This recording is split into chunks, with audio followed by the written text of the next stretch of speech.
Hello student, I am Rakesh sir और आज हम पढ़ेंगे image formation by concave mirror. ठीक है स्टूडेंट, तो आप ध्यान से वीडियो को देखना। आपको पसंद आए तो वीडियो को लाइक ज़रूर करना। ठीक है, तो पहला जो है इसके अंदर वो क्या दे रखा है। तो पहली बात करते हैं हम, जब ऑब्जेक्ट किस पे रखा हो, इन्फिनिटी पे। ठीक है, ये कौन सा मिरर है? कनकेव। कनकेव मिरर है ये। ऑब्जेक्ट किस पे रखा है? इन्फिनिटी पे। तो इस वाले केस को हमें डिस्कस करना है कि इमेज कैसे बनेगी, कहाँ पे बनेगी, साइज क्या होगा इमेज का, इमेज कैसी दिखती है। ठीक है, तो स्टूडेंट जब ऑब्जेक्ट हो इन्फिनिटी पे, इन्फिनिटी का मतलब क्या है? इसका मतलब ऑब्जेक्ट या तो बहुत ज़्यादा दूर है, जैसे सनलाइट होती है, ठीक है या फिर एक ट्यूबलाइट है, हम उससे काफ़ी दूर हैं, 100 मीटर 200 मीटर, तो वो क्या हो जाएगा? वो इन्फिनिटी हो जाएगा। ठीक है, तो रेज जो आती हैं, जैसे मैंने पहले बताया था आपको टॉपिक के अंदर कि रेज होती है हमेशा पैरेलल। जब कोई चीज़ इन्फिनिटी पे होती है तो रेज हमेशा पैरेलल आती है। तो जो इंसिडेंट रे है वो सारी पैरेलल आएंगी। तो ये इंसिडेंट रे हैं, सारी पैरेलल आएंगी। किसके? प्रिंसिपल एक्सिस के। प्रिंसिपल एक्सिस ये वाली कौन सी है? प्रिंसिपल एक्सिस है। ठीक है, तो अब जो रे आएंगी ये इंसिडेंट रे यहाँ पे टकराएंगी। ये इंसिडेंट रे, हम दो रे, 2 या 3 रे ले लो, उनसे जो उन्हीं से डायग्राम बनाते हैं, उनसे ज़्यादा रेज का यूज़ हम नहीं करते, क्योंकि एक ऑब्जेक्ट से इन्फानाइट रेज निकलती है, हमें इन्फानाइट रेज का यूज़ नहीं करना। 2 या 3 रे को ड्रॉ करो, कम से कम 2 और ज़्यादा से ज़्यादा 3 रे, उनको रिफ्लेक्टेड रेज जो आएंगी उनको ड्रॉ करो, तो क्या आ जाएगा? अपना इमेज आ जाती। कैसे? इंसिडेंट रे जो ए है, ए से आई इंसिडेंट रे, यहाँ पे टकराई, बी से आई इंसिडेंट रे, यहाँ पे टकराई, और एक रे आ रही है ऐसे, बिल्कुल किससे पास कर रही? सेंटर से। अब मैंने आपको बता दिया था, इससे पहले वाली वीडियो आप देखना, आपको पता लग जाएगा कि कैसे कैसे रेज रिफ्लेक्शन के बाद आती है। तो जो रे पैरेलल आती हैं वो रिफ्लेक्शन के बाद हमेशा किससे पास करेंगी? फोकस से। तो एक तो रिफ्लेक्टेड रे ये आ गई, ये वाली रे भी बिल्कुल पैरेलल है प्रिंसिपल एक्सिस के, तो रिफ्लेक्शन के बाद ये भी किससे पास करेगी? सेंटर से। तो 2 रिफ्लेक्टेड रे, एक तो रिफ्लेक्ट होके यहाँ से आ रही है और एक रिफ्लेक्ट होके यहाँ से आ रही है, इन दोनों ने कट किया इस पॉइंट पे। ठीक है, जहाँ 2 रिफ्लेक्टर रे कट कर जाए वह भी क्या बनती? इमेज बनती है। ठीक है, एक रे और आ रही है, ये किससे आ रही? बिल्कुल सेंटर से। जो रे सेंटर से पास करती है रिफ्लेक्शन के बाद वो वापस सेंटर से चली जाती है। तो टकराने के बाद ये किस पॉइंट पे टकराई है, तो यहाँ से रिफ्लेक्ट होगी तो ऐसे आएगी। तो ये तीनों रे, एक रिफ्लेक्टेड रे ये और एक रिफ्लेक्टेड रे ये, इन तीनों ने कट किया इस वाले पॉइंट पे, तो हमें इमेज मिलेगी किस पे? फोकस पे। ठीक है, तो इमेज कैसी बन रही है? पॉइंट इमेज बन रही है। किस पे बन रही है? इमेज बन रही है फोकस पे। इमेज कैसी है? रियल और इन्वर्टेड। रियल का मतलब जो इमेज स्क्रीन पे ली जा सके उसको क्या बोलते हैं? रियल। जो इमेज मिरर से बाहर बने उसको बोलते हैं रियल इमेज। तो मिरर तो ये है, इमेज बन रही है इससे बाहर, ये मिरर हो गया, इमेज बन रही है यहाँ पे। ठीक है, तो ये मिरर से बाहर है, ये मिरर है, ये इससे बाहर है। जो इमेज पीछे बनती है मिरर के वो वर्चुअल होती है, जो सामने बनती है वो क्या होती है? रियल होती है। तो ये मिरर के बिल्कुल सामने इमेज बन रही है, तो कैसी इमेज है? ये रियल इमेज। ठीक है, तो आई होप आपको ये वाला पार्ट क्लियर हुआ। हम चलते हैं सेकंड पार्ट पे। ठीक है, जब इमेज कहाँ पे है स्टूडेंट? जब इमेज को कहाँ पे ले आएंगे?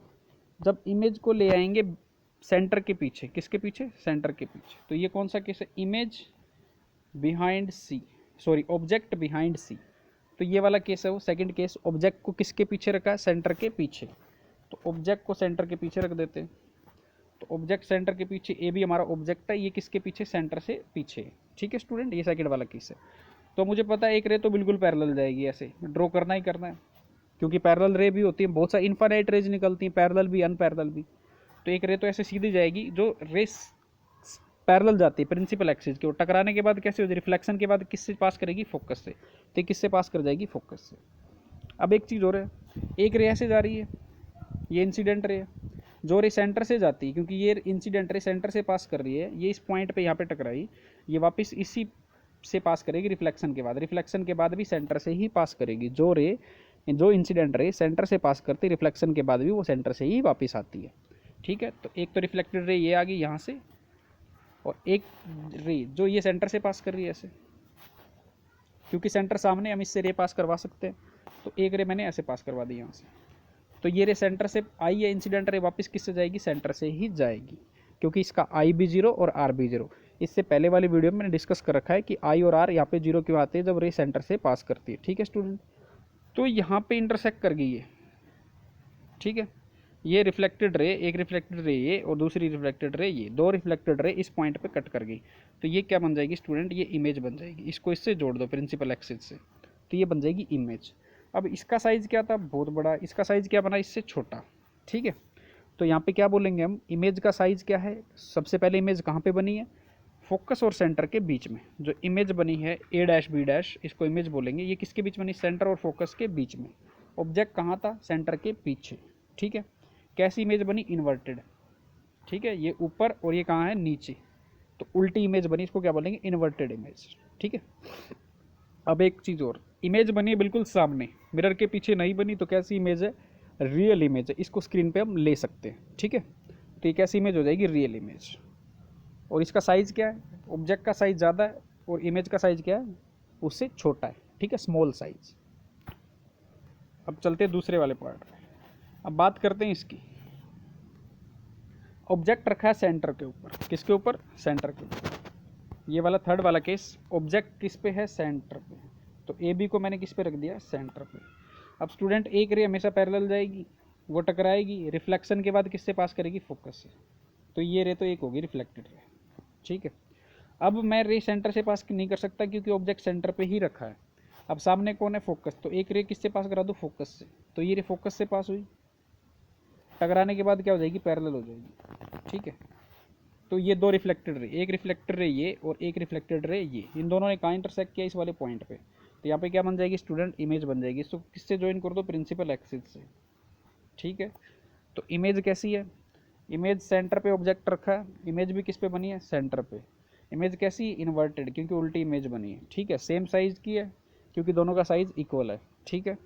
तो ये हो गया, सेंटर पे रखते तो सेंटर पे ही इमेज बनती है। अब चलते हैं, इमेज को किस पे रख दिया, सेंटर और फोकस के बीच में। किसके बीच में, सेंटर और फोकस। ऑब्जेक्ट किसके बीच में, ये ऑब्जेक्ट है, किसके बीच में, ये सेंटर और फोकस के बीच में। तो स्टूडेंट हमें पता है एक रे हमेशा कैसी जाएगी, ऐसे पैरेलल जाएगी और टकरा के किससे पास करेगी, फोकस से। तो ये फोकस से पास कर गई, ये रिफ्लेक्टेड रे आ गई यहाँ पे, ये रे टकराई, इंसिडेंट रे, ये रिफ्लेक्ट होगी यहाँ से, किससे पास करेगी, सेंटर से, ठीक है।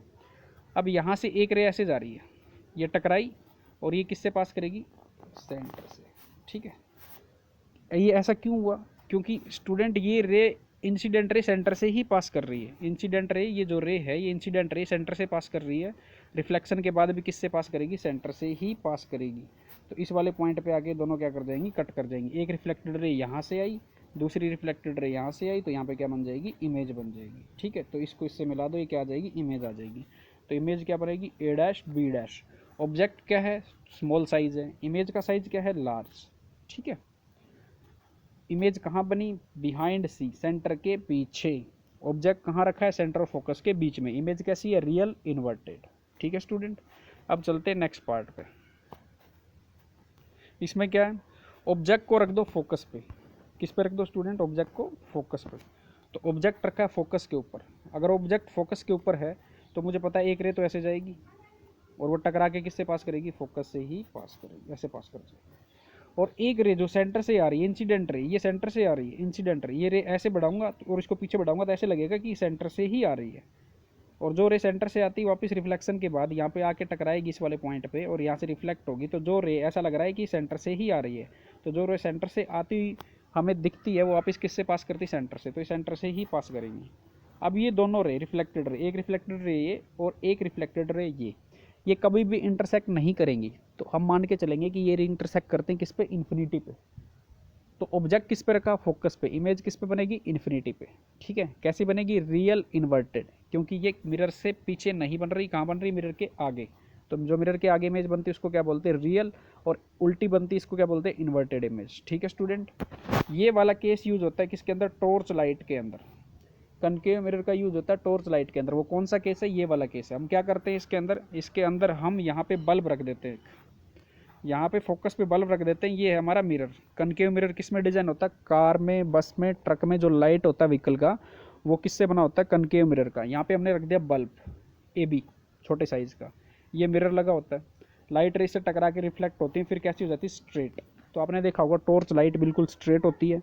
वो कौन सा केस होता है, जब ऑब्जेक्ट को फोकस पे रख दें, यानी कि बल्ब को फोकस पे रख देते हैं, तो वो किसकी तरह काम करता है, टॉर्च लाइट की तरह। किसके अंदर, व्हीकल्स के अंदर। तो ये वो वाला केस है जब किसका यूज़ करते हैं हम, टॉर्च लाइट की तरह। कौन से मिरर का, कनकेव मिरर का यूज़ टॉर्च लाइट की तरह होता है जब ऑब्जेक्ट को किस पे रख दो, फोकस पे, यानी कि लाइट सोर्स को।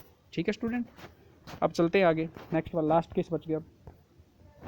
अब हमने ऑब्जेक्ट को रख दिया किसके ऊपर, ऑब्जेक्ट को रख देते हैं हम फोकस और पोल के बीच में। तो ये ऑब्जेक्ट है फोकस और पोल के बीच में। तो फोकस और पोल के बीच में तो एक रे मुझे पता है, ये मुझे ऐसा लग रहा है इंसिडेंट रे ऐसे आ रही है, किससे, ये सेंटर से इंसिडेंट रे आ रही है ऐसे, क्योंकि मैं यहाँ से रे करूँगा तो ये सेंटर से आ रही है, टकरा के वापस किससे पास करेगी, सेंटर से ही पास करेगी ऐसे। ठीक है, और सामने क्या, पोल, एक रे ऐसे आएगी, पोल से टकराएगी और वापस रिफ्लेक्ट होके चली जाएगी। ठीक है, तो ये रे, एक तो रिफ्लेक्टेड रे ये होगी, दूसरी वाली रिफ्लेक्टेड रे ये होगी। ये कहीं भी नहीं मिल रही मिरर के सामने, ये कहीं भी नहीं मिलेंगी, क्योंकि ये गैप बढ़ता जाएगा और ये कभी भी इंटरसेक्ट नहीं करेंगे। इसलिए इनको क्या करते हैं, पीछे एक्सटेंड करते हैं। जब इनको पीछे एक्सटेंड करते हैं तो कट कर जाती है ये पॉइंट पे, और इनको यहाँ क्या बना देते हैं, इमेज।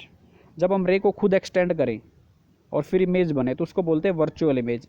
यानी कि रिफ्लेक्टेड रे अपने आप कट नहीं करती, उनको पीछे बढ़ाने पे कट करें, एक्सटेंड करने पे, तो इमेज कैसी बनेगी, वर्चुअल इमेज। क्योंकि इमेज कहाँ बनी है, इसके पीछे।